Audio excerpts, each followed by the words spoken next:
Okay, so you can be like the camera person.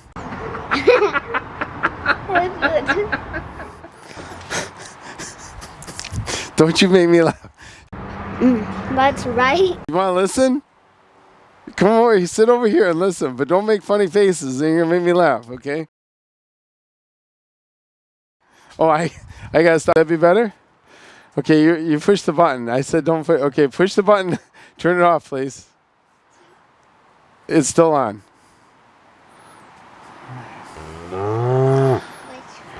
This is the big one.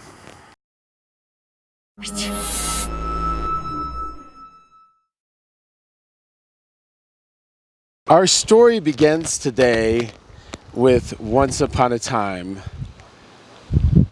There were 3 bears, and they were looking for something to do. And they were tired of people stealing their porridge, especially a blonde-haired girl with blued eyes. Blued eyes. They were tired of her stealing the porridge. And they were tired of not having, the porridge was too hot, the porridge was too cold, the porridge was this. There was always complaints. And they thought, you know what? We need to just find something that we can do where the porridge is just right. So Mama Bear took the lead on this one and said, you know what? I think I know what's just right. We're going to have a cafe, and it's going to be us 3 bears, and we're going to make this thing happen. So they decided, they were looking, they were foraging, they were going across mountains, streams, deserts, lots of different things. And they finally came to rest in a small town called Small Town. And we'll find out the name of this town in a moment. But with that small town, they said, you know, this is perfect. We can have a log cabin because I'm tired of living in a cave.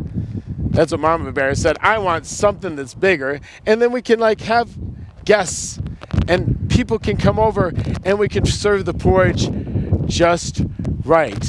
And when they started the cafe, all of a sudden they started getting reviews and everything was just right. Just like Mama Bear thought it would be. And they all lived happily ever after. The internet or just the camera? Yeah, it's going to be on the internet. Okay. So, but, so, 3 Bear, what's the name of this place again? 3 Bears Cafe. 3 Bears Cafe. So I'm at the 3 Bears Cafe. As you know, my last name is Bear. First name Eric. So I was like, I can't pass this up. I've got to stop by. So I asked the owner, Michelle. I said, it's Michelle. She's Mama Bear. Hi, I'm Mama Bear.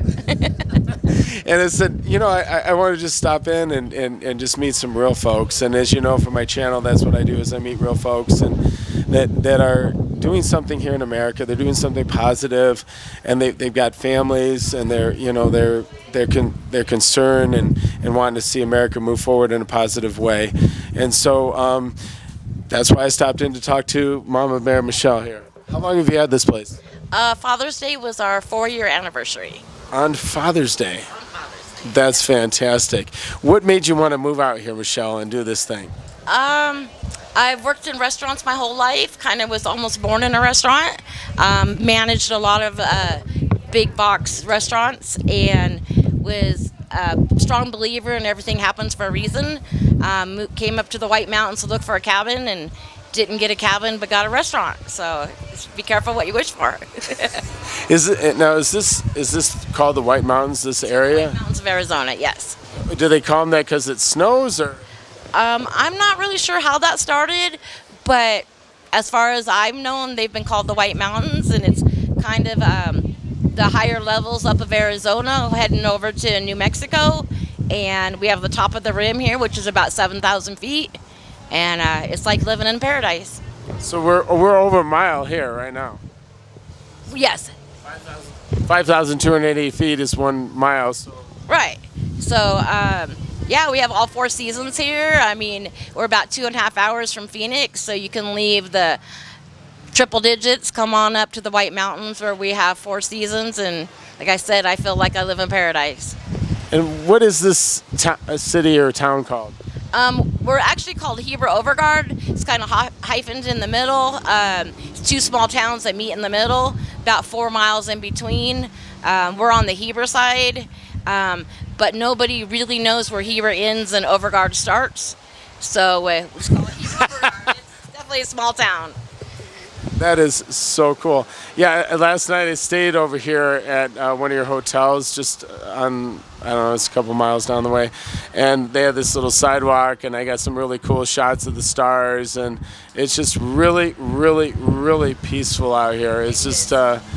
It's a whole different way of life up here. It's a little slower paced, but I feel like people live longer up here. The air's cleaner, the water's better, and people are just down to earth and good old-fashioned small-town people. That's beautiful. So I want you to tell me about your special today. Okay. Can we see the special? Yeah, kind of. I'll zoom in on that in a minute. But so tell me about the special, what it's called, and all that stuff. So we try to make our food a little different than everyone else's. Our breakfast, I feel, is very unique. We do not have buttermilk pancakes. We have sweet cream pancakes. They make the batter fresh every time. What is sweet cream? I have no idea what that is. Cream is kind of like you're making a cake. Instead of buttermilk, we actually use a sweet cream, and then there's some vanilla, and like it's half and half. So it's almost like you're building a cake or making a cake. Wow. And then every month we do a pancake of the month that kind of goes to the holiday.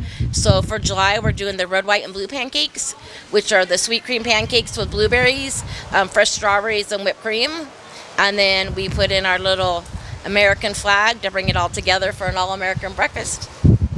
This is super cool. I mean, I really like it. Let's see if I can zoom in on this real quick, see how that works. Zooming in on it really slowly. Okay, I think let's do it. The whipped cream melted, but other than that. There's that American flag in there. That's amazing. All right, well, I gotta tell you, thank you, Michelle. Get out there. Thank you, Michelle, for taking some time, and God bless you and your business. All right, thanks to you, and God bless, and stay safe. All right. Thank you. So I'm in a little town called Sholo. It's in Arizona, and these two gentlemen actually had a bet, and the one that showed the lowest card would get all the ranch acreage. Mr. Cooley and Mr. Clark. Mr. Cooley was the one. Mr. Clark said, "You show the lowest, you get everything." Mr. Cooley showed a deuce of clubs, the very lowest card in the deck, and he won everything. So that's where this little town got its name. Not really a gambling town, and they had 50,000 acreage. And when Mr. Cooley won everything, he said, "Why don't we just be business partners?" And that's what they did. So they lived peaceably together and settled this area here, right directly behind us where the church is. And I bumped into a friend of mine. He's a Native American Indian, and his name is Brandon. And I'm going to introduce Brandon. Yeah, Brandon with a D. And most people like to say American Indian as a way to be politically correct, I suppose. And there's been a dispute about that because it's not an unofficial title that was given to us. So people often co-opt that for Native American. And seeing how this land is pretty supreme as far as freedoms and having the individual right to be who you want to be, instead of a Native American, I like to go by a Super American. I love that. Okay, I'm broadcasting to you live from Sholo, where two white gentlemen, Clark and Cooley, and Clark challenged Cooley and said, "If you turn up the lowest card, you won my ranch," because they had a discrepancy between the ranches. Both had 50,000 acres, and they said, "We can't live together. We're not making any money. We got to change it now." And so that's what they did. By the way, they're both COVID right now. Just to let you know, they got it, and I'm actually not COVID, and I hope that they don't get COVID from this. But anyway, so the one gentleman, Cooley, turned over a two of clubs, the lowest card in the pile, and he won the farm. They became business partners and friends from that. after a late night at Mr. Cooley's house. So that is the story there of Sholo. This is a very, very beautiful town. And but I saw this statue and I thought, these are white people. This needs to come down. Change has to happen now. We need to start taking these things down. And that's what I think. We just need to we need to take this down, and we need to change now. And we need and Eric, what are you talking about? What kind of change are you talking? I think that, Brandon, I just think that we need to change this thing. I think we need to take these statues down. I mean, all these people all around America, they're making changes, and that's what I think. Change, like forward change, or you talking? We need to take all the statues down, man. Why? We need to take the Mount Rushmore down. Mount Rushmore. Okay, so you're going to leave from statues to Mount Rushmore. Yeah, we got to take them all down, bro. No, not. I don't see the reasoning behind that though. Wait a minute. You're a Native American Indian. You should be on board with this. Why? Because they're a bunch of white patriarchal people, or hey, we're the white devil. It's got to come down. Right? We're the white devil, right? So you're saying that you took my people's land? Is that what you're saying? I'm making a little joke. We're talking about this right now. Well, I would have to say first and foremost that the idea that you're gonna take it upon yourself to take down the history of this local community, that seems a little, maybe not unethical. Okay, it is a little unethical, a little illegal, but who decides that you get to be the one, or anybody for that? Hey! This is the new America.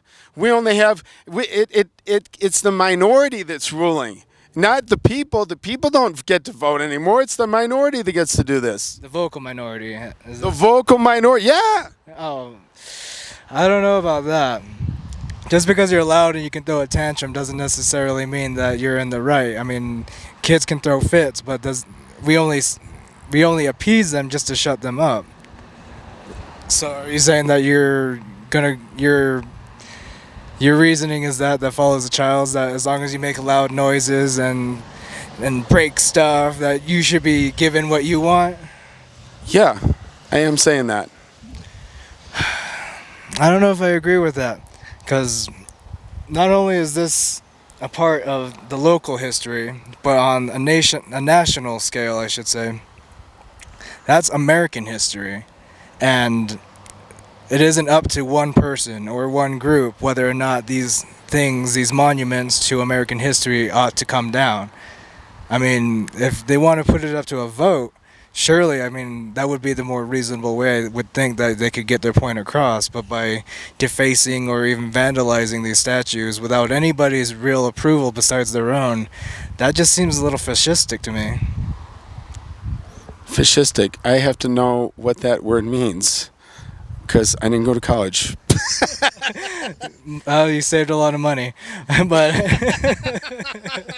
I may have just made that up. But I mean, in the manner or the behavior that follows a fascist, you're gonna, instead of doing things a democratic way or a more reasonable or open way, you do things by force. And from what I've learned with puzzle pieces or Lincoln Logs or Legos even, if you force something, it's not going to work out the way you'd like it to.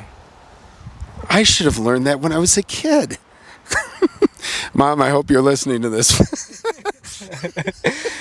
You force your foot onto a Lego, it's going to be the last time you make that mistake, I assure you. I'm just laughing because, anyway, yeah, So I got to tell you, the reason I was laughing is because even when I was a kid, seems like I was always forcing something. As a matter of fact, my folks were always like, especially my dad was like, you know what? This thing has been around for 30 years until you got a hold of it, Eric. So that's when you brought out about forcing things and that type of thing. It's, I am a very determined individual, but I have learned, yeah, don't step on a Lego piece, because it's going to hurt for a long, long time. But with that in mind, I'm still going to play devil's advocate here a little bit. there's a lot of this slave history that we just want to do away with it. I think we need to get rid of this, Robert E. Lee and different things like that. Plus, we need to take down Abraham Lincoln in Massachusetts. Yeah, you heard about that, right?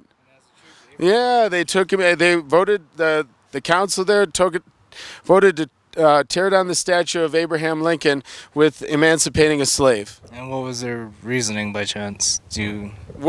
Forget about their reason, because it's. Remember, I'm the devil's advocate right now. I'm saying we need to tear these down. But what do you think about that? What's your gut feeling about that? It's ridiculous because, one, what difference is that going to make besides understanding or misconstruing the facts? I mean, they're taking it down and I would guess in hopes that they're going to somehow retroactively change the past. Like, what's done is done, and as George Washington said, those who don't know their history are doomed to repeat it. I believe that was him. And so so say they get what they want, they take down the statue. Abraham Lincoln was the one who freed the slaves, and he was Was he a Democrat or a Republican? I believe he was a Republican. Shocker there, right? And yeah, so he was the one who freed the slaves and paid the ultimate price for it afterwards because somebody disagreed with him, but they couldn't change. And George Wilkes Booth, just to let you know, was a Democrat. He was a Southern Democrat, probably in the KKK too, right? No, not the. I don't know. We don't know that for sure, but I mean that's where the Southern. And we already established Southern Democrats. That was the KKK. Yeah, and surely he may not have been the first, but he certainly wasn't the last to use a firearm against his political opposition. If you recall, there was like a Republican baseball game that happened a few years back, and somebody left-leaning showed up there with a weapon and almost took out, I think it was a congressman or a senator. Anyway, the whole thing, obviously, this is a little spoof here, and I was playing the bad guy, and Brandon, thank God for him. He said, you know what? I'll play along with it. This is his first. Is this your first improv? Recorded, yes. Anyway, so I have to agree that doing something like this is not changing the past, and right now. In the world today, as far as slavery goes, my daughter rescued a baby from India that would have been sex trafficked, because the 45 million girls there usually get sex trafficked to Saudi Arabia or the Philippines or some other part of the world. Sex trafficking obviously is not legal in the United States of America, but in many countries it is. Those countries that I mentioned, Saudi Arabia has the biggest sex trafficking in the world. It's a multi-trillion-dollar industry worldwide that they traffic these kids around, and it's just terrible. And my daughter's getting ready to rescue another one. My point is, what are we doing right now to change slavery that's happening today? How are we making that better worldwide? And that's something that, again, instead of these rioters getting involved, Brandon, with breaking up stuff and things like that, they could get involved in stopping sex trafficking. A more worthwhile cause, for sure. But that's the problem with these I shouldn't say all the protesters because that's a generalization, but the leaders, so to speak, their intent isn't to correct history's wrongs. Their intent isn't to make a more positive outcome for the people that they claim are oppressed, that they're trying to help, the black community. That what they're really after is, and this was proclaimed by one of the female leaders, is that they are trained Marxists, and they are basically working to disestablish or just to destroy America. And one way to do that is through trying to rewrite history, getting rid of what this country has gone through in order to kind of just push the narrative forward that, okay, America's bad, and this is why it's bad, and if you don't agree with me, I'll censor you, I'll call you a bigot, I will embarrass you publicly, I'll do whatever I have to do to make sure that your point isn't heard or that people don't support you. And ironically, the way they're going about it is really the fascist way.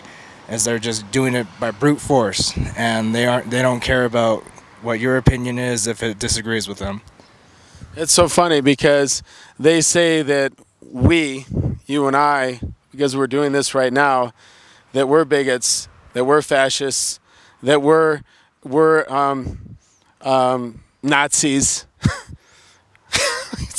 So but I've already talked about it when I talked about in my film about rioters.